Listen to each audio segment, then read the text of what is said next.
abrimos la palabra Salmos 61,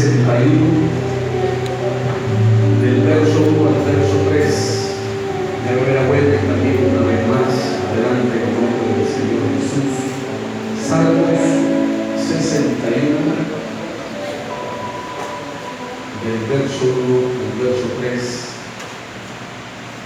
Dice así en el nombre de Jesús: Oye, oh Dios, mi clamor, a mi oración atiende. Desde el cabo de la tierra clamaré a ti.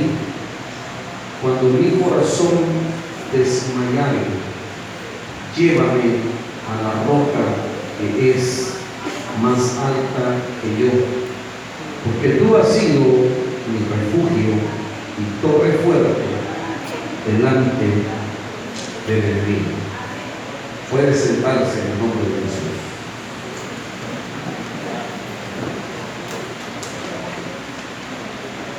Durante algún tiempo quiero predicarles bajo el tema: llévame a la roca más alta. Llévame a la roca más alta. El ser humano ha utilizado las rocas como materia prima desde su aparición como especie. Primeramente, las rocas fueron utilizadas a forma de utensilios. Posteriormente fueron utilizadas para construir sus casas y sus refugios. Y más recientemente, las rocas también son utilizadas como un elemento ornamental y en algunos casos como fuente de energía. La geología es una de las ramas más importantes del estudio del planeta, y esta ciencia se encarga de estudiar todos los aspectos relativos a las rocas y su metamorfismo, además de la formación y la composición de los distintos suelos, clasificando de alguna forma las rocas en los siguientes grupos. Número 1, esta ciencia clasifica las rocas como, en la primera etapa, como rocas sedimentarias. Hay una segunda agrupación que son las rocas metamórficas, y la tercera son las rocas ígneas. Esta clasificación está distribuida así y dependerá de cuáles son las causas que intervinieron en la formación de las rocas o piedras, las cuales pueden ser muy variadas, pues algunas son formadas por la desintegración de otras rocas, otras por el magma que se ha enfriado y algunas debido a fenómenos físico-químicos. Las rocas son de gran importancia para la vida en el planeta y son un recurso muy valioso para el mantenimiento de nuestra civilización, ya que las rocas han formado parte indispensable de la vida del hombre, incluso no solo para los hombres, sino también para muchos animales, ya que las rocas han provisto de refugio y muchas veces se ha utilizado como material de construcción y como materia prima para fabricar herramientas. Dependiendo de su conformación, las rocas se pueden utilizar en, número 1, rocas industriales. Son utilizadas para construir viviendas y obras públicas. Número 2, también pueden ser rocas energéticas. Son muy útiles por su contenido de energía y son de fácil combustión. Un ejemplo de ello es el carbón. Pueden también ser minerales industriales, y son aquellos contenidos que están en algunas rocas y que son imprescindibles para la vida humana como tal y como nosotros la conocemos. Entre ellas van a surgir con la roca algunos elementos como el hierro, el plomo, el cobre, el aluminio, etc. Para nosotros las rocas son tan importantes, ya que incluso vivimos literalmente sobre grandes rocas, y muchas veces sin darnos cuenta, ya que nosotros vivimos sobre lo que se conoce como placas tectónicas, que no son otra cosa sino planchas de rocas sólidas que en su conjunto forman la llamada litosfera. La litosfera es la capa externa y rígida de la Tierra, puede estar entre los 10 a 50 kilómetros de profundidad, y estas placas están sobre la astenosfera, es la capa interior de la Tierra, y eso es un poco más viscoso. Las imágenes que se están proyectando pueden darle una idea mayor de eso. Nuestro planeta cuenta con unas 15 placas tectónicas. Y no solo cuenta con unas 15 placas tectónicas, también hay más de 40 microplacas. Y en sus bordes es donde se halla la mayor cantidad de cadenas montañosas. Y es ahí donde se da la mayor actividad sísmica. Por ejemplo, nosotros vivimos en una parte del planeta donde van a convergir dos placas. ¿Alguien sabe sobre qué placas está nuestra amada nación? Una placa se llama la placa de Cocos y la otra se llama la placa Caribe. Y estas son tremendas placas de roca, y estas están en constante movimiento. Cuando entran y se tocan es que se generan los famosos terremotos. Personalmente ya he vivido 3 terremotos y muchos temblores. El primero que viví fue el 10 de octubre de 1986, yo tenía 10 años. Algunos han vivido tal vez terremotos anteriores a ese. Pero los terremotos se dan cuando estas placas de roca que nosotros no vemos, pero vivimos sobre ellas, están en constante movimiento y llegan de alguna forma a desplazarse y a encontrarse, se generan los terremotos. Y no solo tenemos en nuestra condición el hecho de vivir sobre la placa de Cocos y la placa del Caribe, sino que también estamos en lo que se llama el cinturón de fuego del Pacífico. Ahí es donde nosotros exactamente vivimos. Pero nuestra intención esta ahora no es hacer una antología de las rocas, aunque es bueno saber la importancia que tienen las rocas en la vida de los seres humanos a lo largo de la historia, y lo sigue teniendo hoy en día, y claro que va a tener una tremenda importancia mientras el ser humano se halle en la tierra. Las rocas serán parte esencial de nuestra propia existencia. En muchas civilizaciones se da culto a las piedras, y aún con mayor énfasis a las piedras y a las rocas que han caído del cielo. Para los pueblos primitivos, estas piedras, hablando de las que caen del cielo, eran mensajes enviados por los dioses, y en cierto modo tenían la categoría, esas rocas, de ser divinas, celestiales, y por eso era necesario rendirles una clase de culto a dichas piedras y a dichas rocas. Hoy en día sabemos que esas rocas o piedras caídas del cielo no son otra cosa sino lo que nosotros llamamos meteoritos. Más o menos unos pueden ser pequeños y otros pueden ser grandes. En todo caso, esto contribuyó al concepto de que la piedra que caía del cielo tenía un cierto grado de valor sagrado y poseía el simbolismo de algo divino y lleno de vida, lo cual procedía de los dioses. Quiero citar nada más un ejemplo en relación a una de las religiones quizás con mayor auge en el mundo ahorita, que es el islamismo. Hay un lugar que se llama la Kaaba.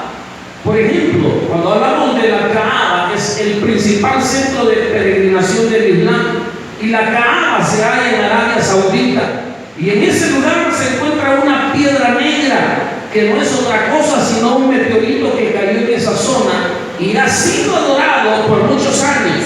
Según la tradición del Islam, estamos hablando de ese comentario en relación a esa piedra fue traída a la tierra por un ángel que ellos en su tradición le llaman Jibril, que no es otro sino el ángel Gabriel. Y este ángel comparte esa piedra con el que nosotros llamamos Abraham y ellos le llaman Ibrahim. Pero esto no solo es propio de los maometanos, también los judíos tenían la costumbre de levantar estelas. Cuando hablamos de estelas estamos hablando de monumentos monolíticos con inscripciones en forma de lápidas o pedestales que se levantan sobre el suelo y pueden tener una función conmemorativa, funeraria, religiosa, geográfica, etc. Tal es el caso de los personajes bíblicos que levantaron estela.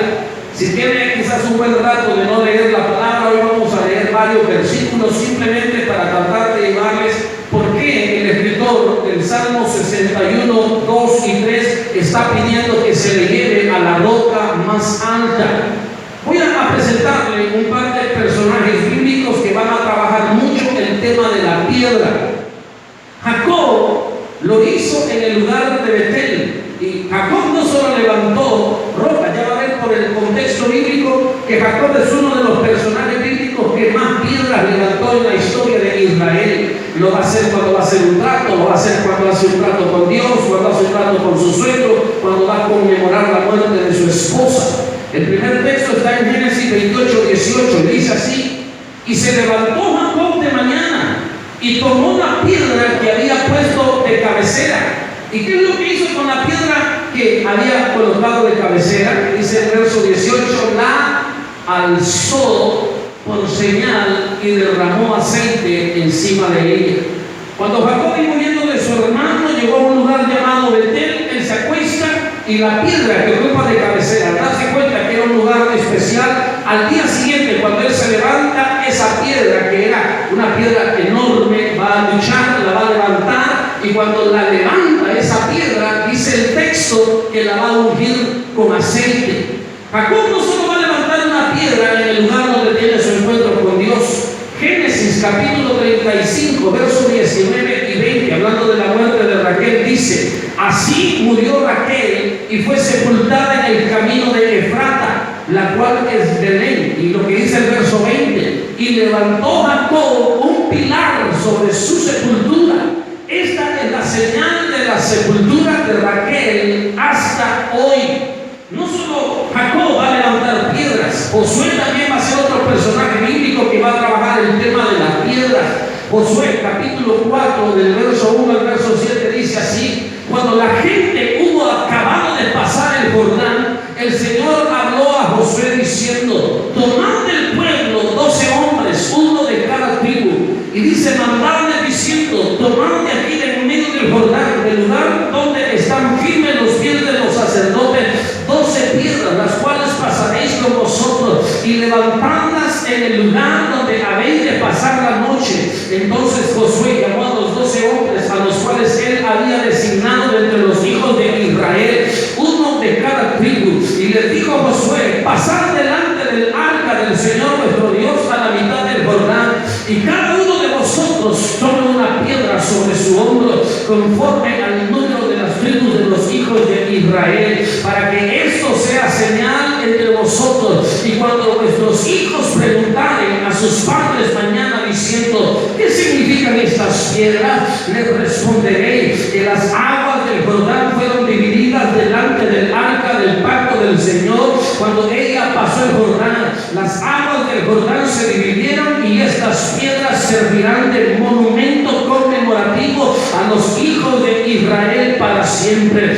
No solo levantó piedras el personaje llamado Jacob, no solo levantó piedras Josué, también lo va a hacer Elías. El primer libro de Reyes capítulo 18 versos 31 y 32 dice: y tomando Elías 12 piedras conforme al número de las tribus de los hijos de Jacob, al cual había sido dada la palabra del Señor diciendo: Israel será tu nombre, edificó con las piedras un altar en el nombre del Señor. Después hizo una zanja alrededor del altar en que tuvieran 2 medidas de grano. Las piedras también podían servir como la base para hacer un pacto entre los hombres. Tal fue el caso de Jacob con su tío Labán.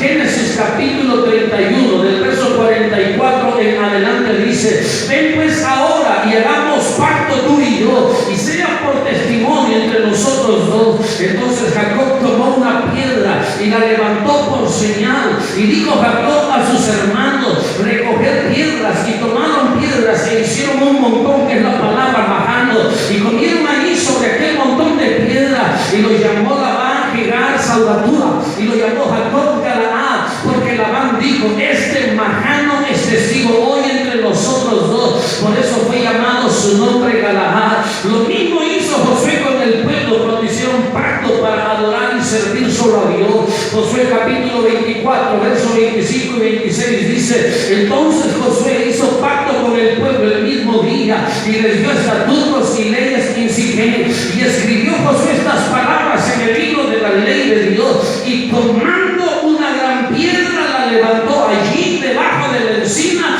que está junto al santuario del Señor. Los ejemplos de personajes que levantaron piedra dentro del judaísmo pueden seguir y pueden seguir y pueden seguir. ¿Qué tenían realmente estas piedras para que fuesen un elemento importante, no solo en la vida cotidiana, no solo como herramientas, no solo para ser utilizadas en la construcción? También esas piedras tienen un fuerte sentido en la vida social del pueblo, como en el que fueron levantadas en honor a los difuntos. También en el caso en el cual se hace trato entre más de dos personas, pero también tiene un fuerte sentido religioso. Las piedras y las rocas tienen una gran importancia para las culturas antiguas, porque tienen varias aplicaciones que no se pueden hacer con otros elementos de la tierra. Cuando uno habla de las rocas y por qué las personas le dieron realmente una tremenda importancia, van a sobrar cantidades realmente de comentarios del por qué las rocas fueron de alguna forma importantes para la escultura. Hoy solo quiero darle tres, pero le puedo asegurar que no se agota la interpretación con estas tres que hoy le voy a presentar, pero para lo que yo quiero presentarles realmente será de una tremenda bendición.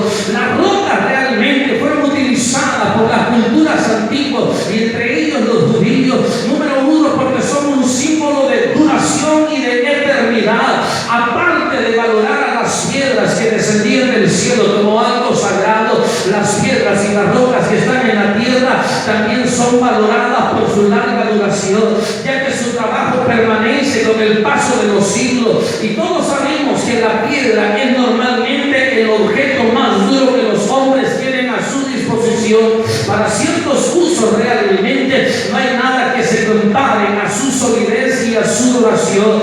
Es por esta causa que desde la antigüedad las civilizaciones sedentarias comenzaron a utilizar la piedra en construcciones de casas, en las construcciones de puentes, en las construcciones de monumentos. Por ejemplo, el caso de la tierra de Egipto, la piedra para ellos era el símbolo de la eternidad, y esa era la causa porque una persona podía ser eternizada a través de las enormes estatuas de piedra que todavía a la fecha todavía se siguen admirando. Las culturas antiguas no solo eternizaban a héroes y a santos en piedra, sino también hacían lo mismo con las leyes o con los escritos sagrados, los cuales eran grabados en piedra. Y el grabar los escritos sagrados en piedra hacía pensar la importancia y el carácter de lo eterno que estaba contenido en aquel escrito. Tal es el caso de los 10 mandamientos, de los cuales se dice que fueron escritos en piedra.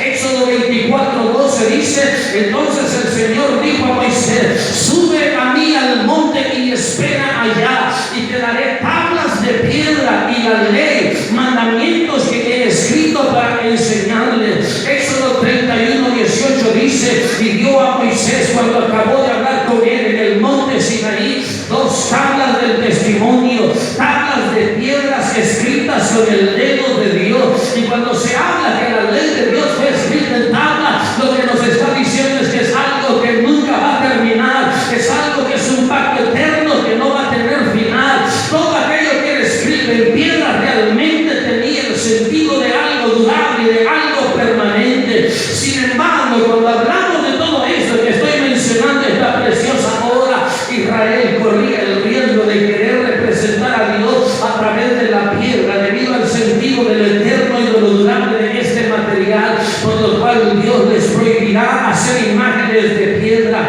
ya que se podía caer fácilmente en el pecado de la idolatría. Por lo tanto, fue necesario prohibirlo, aunque el texto dirá que Israel siempre cayó en ese pecado. Espero esta preciosa hora que te esté recibiendo esta preciosa palabra. Hoy alguien necesita subir a una roca más alta. Hoy alguien necesita hacer pacto con Dios. Hoy alguien necesita acercarse a la presencia de Dios y tener la certeza y la seguridad que lo que Dios le va a dar es algo que va a permanecer, es algo que va a ser de una tremenda bendición. ¿Cuándo no es gloria a Dios?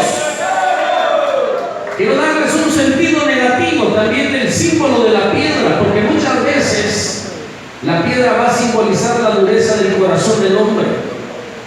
El corazón del hombre es comparado muchas veces a la piedra debido a la dureza de ese material, por lo cual los que no aceptan la palabra de Dios, el texto dirá de ellos que tienen o un corazón duro, o una cabeza dura, o dura cerviz, corazón de piedra, rostro de pedernal, entre otras calificaciones que hacen denotar la dureza del hombre. No voy a presentar todos los textos con todas estas calificaciones, pero por lo menos le voy a presentar 2. Ezequiel 36:26 dice: os daré corazón nuevo y pondré espíritu nuevo dentro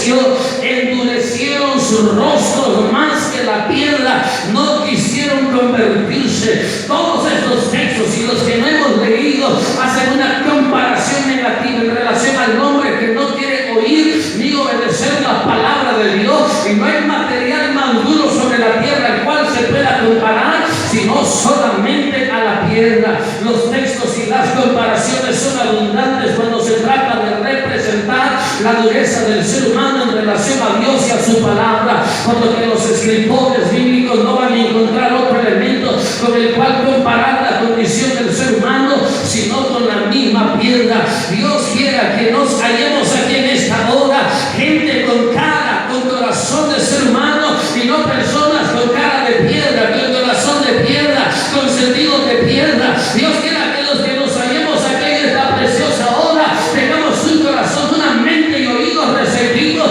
a lo que la palabra de Dios dice, a lo que la palabra de Dios nos está pidiendo a cada uno de los que estamos aquí hoy, esta preciosa tarde. Regale una ofrenda de palmas al Señor esta hora. Pero lo más importante que quiero presentar como símbolo de la piedra es la fortaleza y el refugio. Cuando llegamos a la piedra o a la roca como símbolo de fortaleza y refugio, entonces toma otro sentido más amplio y más fuerte de lo que podemos pensar, y se va ubicando en el contexto de los versos que leímos al principio y a los cuales estamos a punto de abordar para nuestra propia edificación en este día. Aparte de las muchas comparaciones que puedan surgir de las piedras o rocas, las que ya mencionamos y las que no citamos, por supuesto, este día nos situaremos en la simbología que está representada en el Salmos 61 y en muchos otros textos, ya que este símbolo es muy representativo en los textos para poder representar la grandeza, la fuerza, la protección y la seguridad que solo nos puede dar el Dios Todopoderoso. El Salmo 61 es la súplica de alguien que se encuentra, según sus propias palabras, en el confín de la tierra. En ese sentido, él se va a poder colocar en una condición de desprotegido y vulnerable, y está pidiendo en su ruego ser llevado a la roca que es más alta, esa roca que le da un sentido de seguridad, de protección y de confianza. Y hallarse lejos de ese lugar provoca en el autor un sentido de total abandono por las figuras que evoca el salmista. Cualquiera pudiera pensar que es una obra de un sacerdote o de algún descendiente del linaje real, ya que las imágenes del templo y la petición de alargar los años del rey hace suponer que la autoría o es de un sacerdote o de un personaje de la casa real. Cualquiera que sea el caso, en su autoría el personaje sabe perfectamente que en Dios se halla un tremendo refugio. Siempre que alguien se halle en un momento de su vida en la condición de soledad, de peligro, de tristeza, puede hacer también suya esta oración, pidiendo a nuestro Dios que Él pueda ser nuestra roca, la roca aquella que nos va a proteger en medio de cualquier peligro que nos hallemos viviendo. Hoy podemos hacer de este día algo memorable, el día que la roca se nos manifestó a todos los que nos hallamos congregados aquí esta preciosa tarde. Dios puede ser esa roca que está puesta como un testimonio de su amor y de su fidelidad. Dios puede ser la roca que será testigo de nuestro compromiso con Él, un compromiso plasmado en la roca que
En el último canto escrito de Moisés en el libro del Deuteronomio, en varias ocasiones, pero por lo menos yo voy a presentar los primeros 4 versos del capítulo 32 de Deuteronomio, pero en más de una ocasión Moisés se va a dirigir a Dios con el nombre de la roca.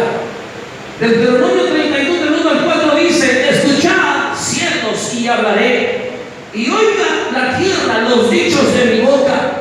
Goteará como la lluvia mi enseñanza, destilará como el rocío mi razonamiento, como la llovizna sobre la grama y como las gotas sobre la hierba, porque el nombre del Señor proclamaré, engrandecer a nuestro Dios. El verso 4 dice: Él es la roca cuya obra es perfecta, porque todos sus caminos son rectitud. Dios de verdad y sin ninguna iniquidad en Él. Él es justo y Él es recto. Claro que Dios fue una roca de salvación. En este capítulo llamará a Dios roca muchas veces. Claro que lo tiene en la mente, no solo en ese momento que Él está en ese momento haciendo su canto final. Claro que va a venir a la memoria de Moisés las muchas veces que Dios le sirvió de roca. Yo puedo recordar en Éxodo del capítulo 17, cuando ellos están peleando contra los amalecitas, y el texto dice que cuando Moisés estaba en la parte alta de la montaña y elevaba sus manos, el pueblo prevalecía contra Amalek, pero cuando sus manos se debilitaban y eran bajadas, entonces Amalek prevalecía contra Israel. Eso significa que Moisés se había cansado. Eso significa que en la vida de Moisés había un agotamiento. Pero había 2 personajes que estaban ahí acompañando a Moisés y dijeron: Moisés está cansado. Y digo que usted puede evocar no solo la figura de Aarón y de Hur, sino que ellos van a hacer algo especial. Dice que Aarón y Hur van a trasladar una roca, van a trasladar una piedra, y cuando ellos trasladan la piedra, entonces Moisés se sienta sobre la piedra, y cuando él está sentado sobre esa piedra, entonces ahora este hombre llamado Aarón y llamado Hur, entonces cada uno de ellos se extiende en la mano de Moisés. Pero ¿sabe lo que le dio fuerza a Moisés? No solo fue Aarón, no solo fue Hur, también fue esa roca en la que él se sentó. Si alguien se haya cansado hoy, esta preciosa hora de las cosas que está viviendo en la vida, hoy hemos llegado al lugar de la fuerza. Si ha venido cansado, usted fácilmente puede venir a sentarse, y yo le aseguro que sus problemas van a empezar a tener solución, porque todavía tenemos una roca a favor de nosotros.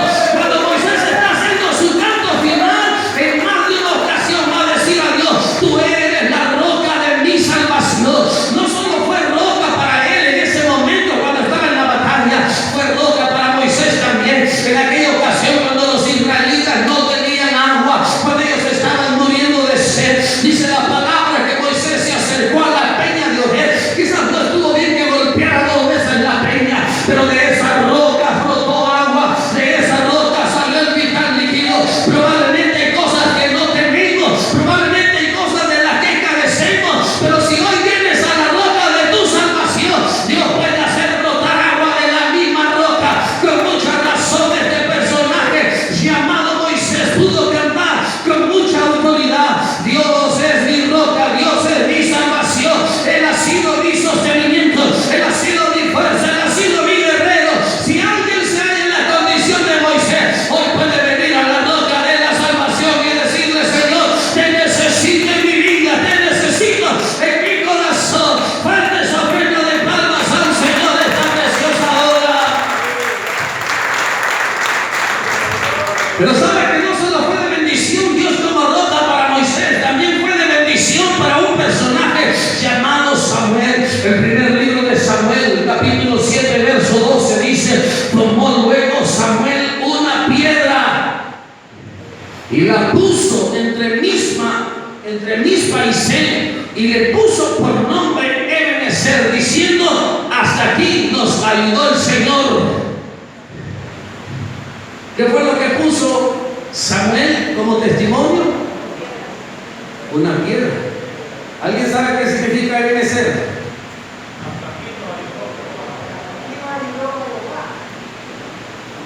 Eben es la palabra hebrea que significa piedra, y Ezer es la palabra hebrea que significa ayuda. Eso significa que Ebenezer significa la piedra de la ayuda. Y por eso la piedra va a servir de testimonio.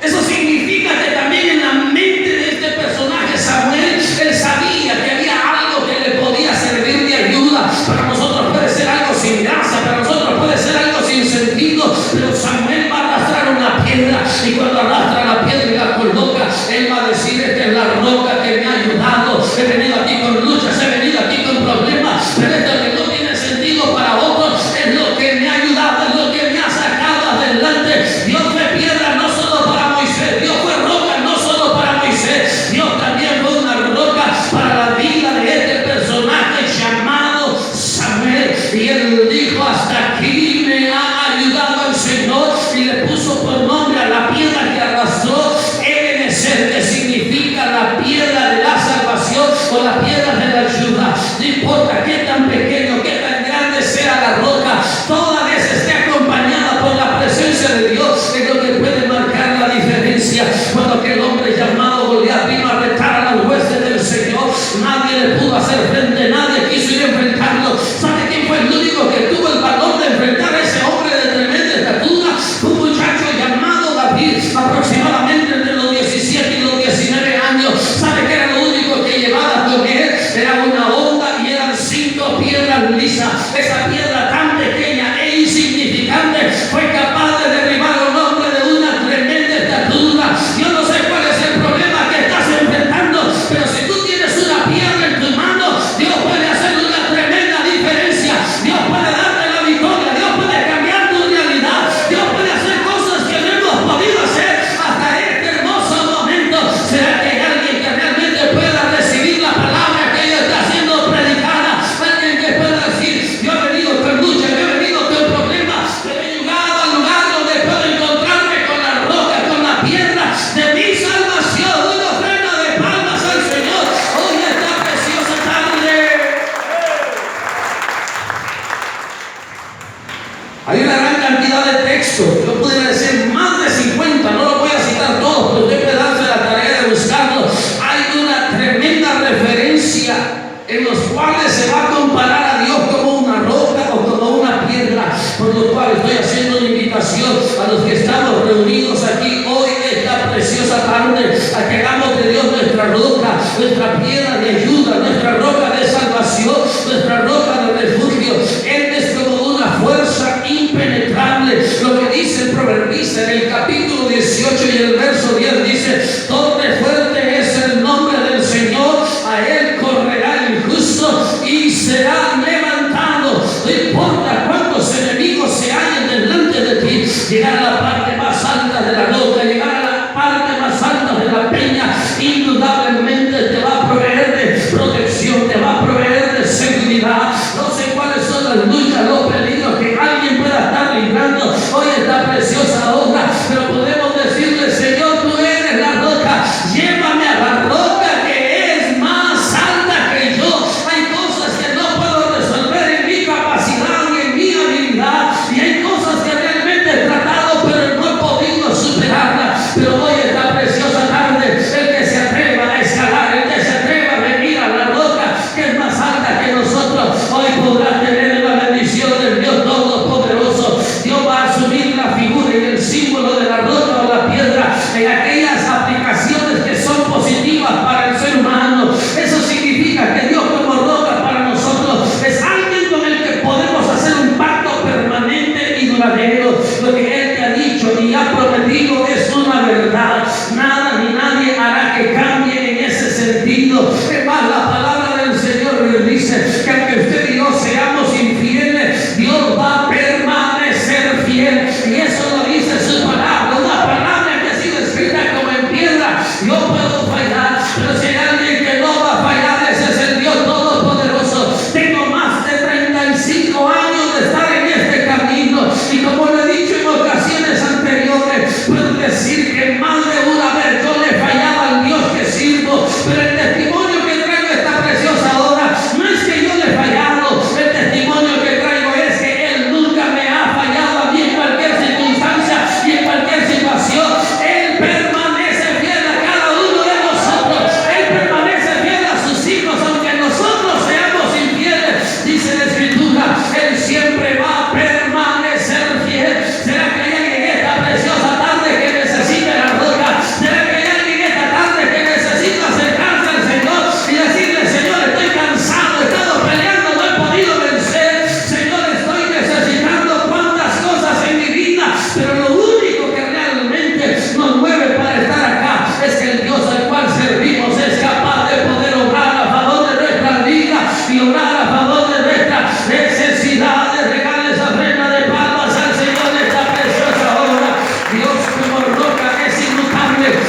y torre fuerte delante del enemigo. Alguien debe de poder sentir, alguien puede encarnar esa palabra y poder decir: el único que realmente le puede dar esta preciosa tarde es el Dios Todopoderoso. Vamos a tener que venir delante de su presencia y decirle: Señor, tú eres el único que me ha sido refugio, tú eres el único que me ha sido una torre fuerte delante de mis enemigos. Por lo tanto, no tengo a quien más correr, no tengo a quien más seguir. Torre fuerte es el nombre del Señor. A él correrá el justo y será levantado. Si alguien está batallando, si alguien está luchando, la única salida que tenemos esta preciosa hora es venir delante de la presencia del Dios Todopoderoso. Alguien alabe el nombre de nuestro Señor Jesús esta preciosa tarde.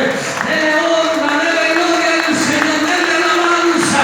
Él quiere hacer un pacto contigo, no temporal. Él quiere hacer un pacto contigo, no momentáneo. Él quiere ser realmente tu habitación, no por una temporada, sino por siempre y para siempre. Cuando dé gloria a Dios esta preciosa hora.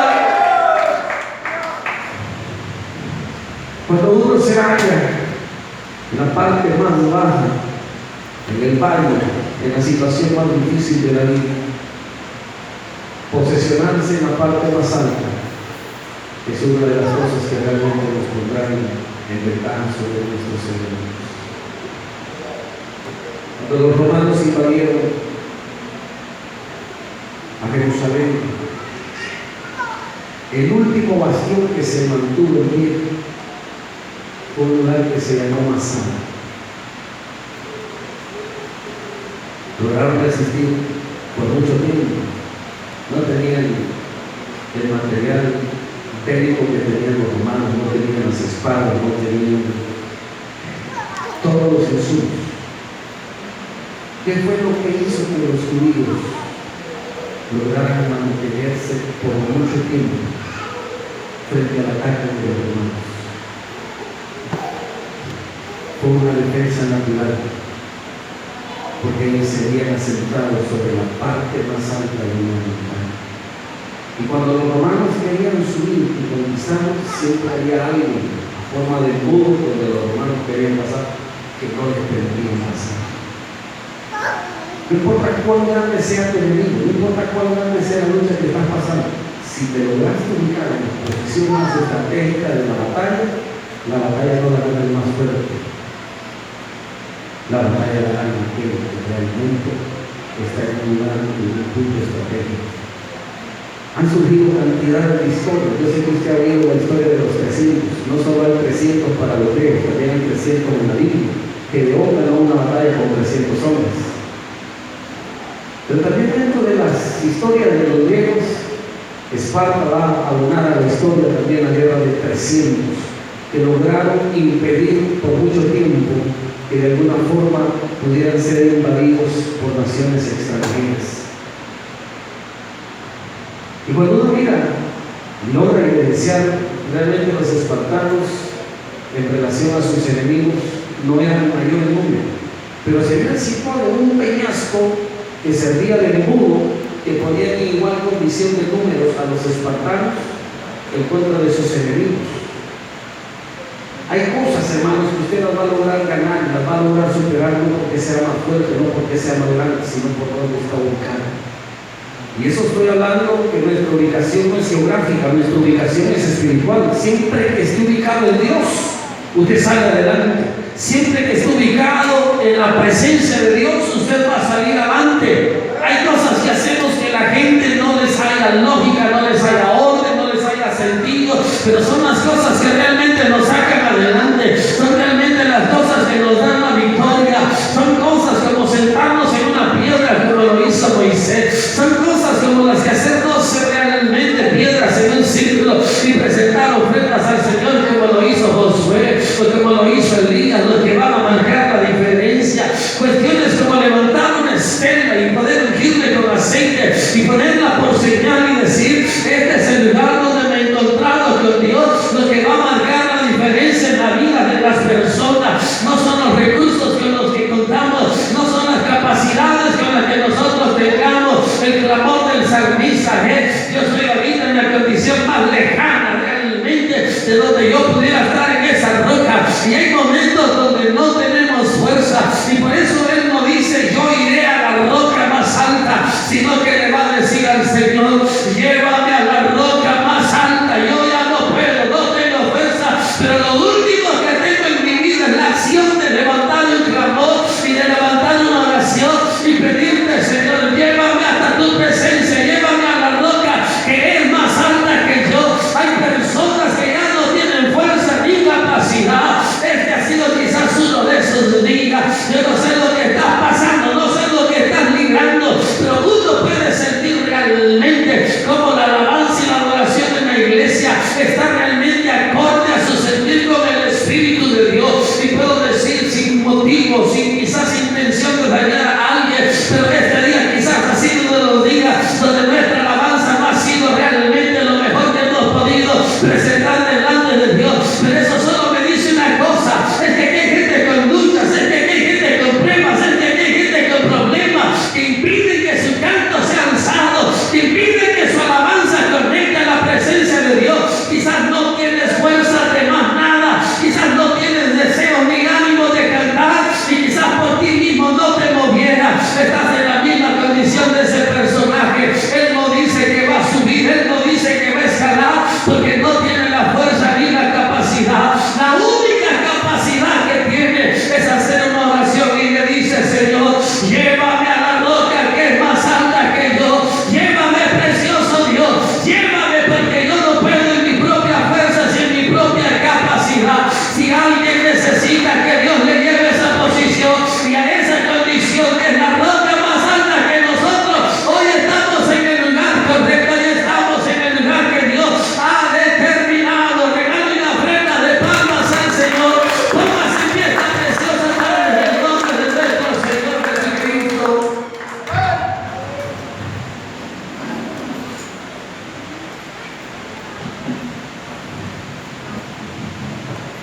Llegar a la roca, llegar al lugar donde te genera descanso, protección, provisión, seguridad. Es lo que nosotros realmente deberíamos ansiar siempre. ¿Qué cosas han pasado en nuestra vida que nos tienen en la condición que estamos? Solo usted y Dios, o solo usted y Dios realmente lo conoce. Pero si hay gente cansada, si hay gente que no tiene opciones, que no tiene propuestas para su vida, hoy yo digo a ellos que voy a decirle, Señor, llévame a la roca que es más alta que yo. La roca de la piedra no solo es importante para las cosas que en el contexto bíblico y en el contexto del Antiguo Testamento, la roca es importante por los beneficios que da el Señor. Si alguien quiere venir a este lugar y decirle, Señor, hoy quiero salir fortalecido, hoy quiero salir con la provisión, hoy quiero poner un testimonio en este altar y decir, hasta aquí me has ayudado. Hay cosas que las vamos a hacer solo con la ayuda de Dios. Alguien debe venir y colocar la piedra de la ayuda en la cual se va a sostener